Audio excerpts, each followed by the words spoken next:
चुपचाप बोल ना, तोरी ना कनिया है। जीजा जी बैठे क्यों हैं, आके पकड़िए ना। अभी थोड़ी पकड़ेंगे, वो तो सुहाग रात के दिन ना पकड़ेंगे।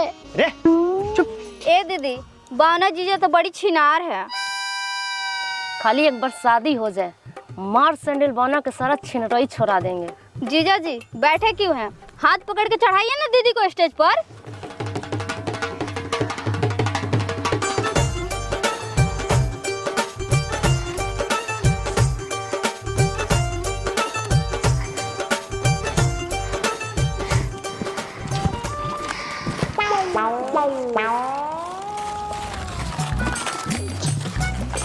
अरे बाप रे, गोर छोड़ बैठी नहीं।